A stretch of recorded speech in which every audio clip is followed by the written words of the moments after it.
We noticed beginning in 2015 that we had a sudden and dramatic increase in our youth suicides.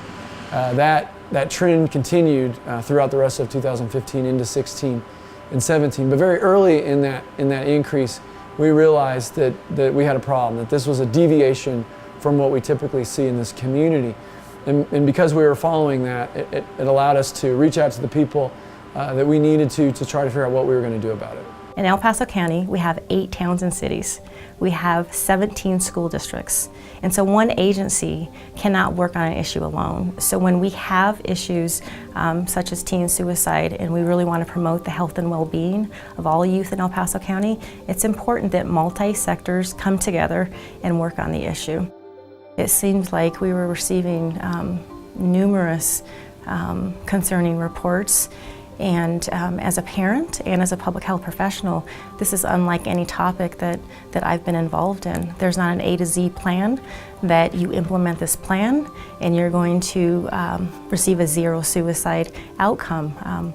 We've come together to make a difference and to make progress, and I think that's what we've shown over this past few years.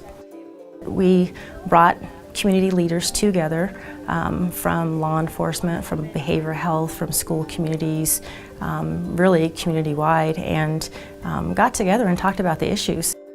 With this partnership bringing us all together, we are realizing strengths that have always been there for us for the most part that we haven't tapped into. And because of this work group, we do come together and network and are able to tap into those areas of expertise that make us a more efficient team to address teen suicide. When a group comes together and really identifies where are the gaps in the community, where are the needs in the community, and then how can we work together collectively to address those. When you start doing things alone, you leave out certain groups or organizations that have the resources and knowledge that could be brought to the table to support. And I think what this has done for us is provide a networking opportunity to come together and say, here are our ideas, here are the struggles that we're facing, and how can we come together and find a solution? I feel like through these collaborations, the schools have learned more about us, the other resources in town have learned more about us, and so we're able to help our community a little bit more with that. Youth Mental Health First Aid is a program that's well recognized by, in particular, the school districts, but other parts of the mental health community. And so what we're hoping is that this then also gives the faith-based communities a vocabulary and a connection with the broader mental health community in El Paso County. Future success for me would be, we've gotten through the crisis stage, the crisis management stage. Now is the time that we reinvest in the youth and we start looking at some of those upstream things that'll help build resiliency in our kids, so that if we have a period of struggle again, these youth are better equipped to deal with those things, so we don't have to go through what we saw the last 3 years. I think for me, many of the upstream things are starting even with very young kids that we don't even think are kids that are at risk of suicide. And building up with those kids the ability to understand failure, to deal with stress, to deal with disappointment, because all of us are going to have those. We're all going to fail at times in our lives. We're all going to struggle.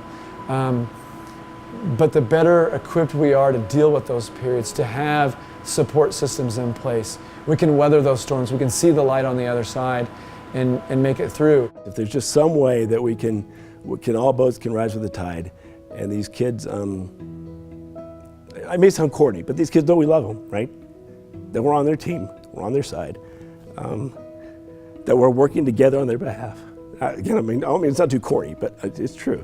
If we can spread and raise that awareness, even in the smallest degree, I'll be thrilled. I think one thing that is extremely important is to thank our county leadership, our Board of County Commissioners, as well as our Board of Health and all of the work group members that have demonstrated their support for addressing community issues such as teen suicide. Everybody can always evolve and improve on what we do.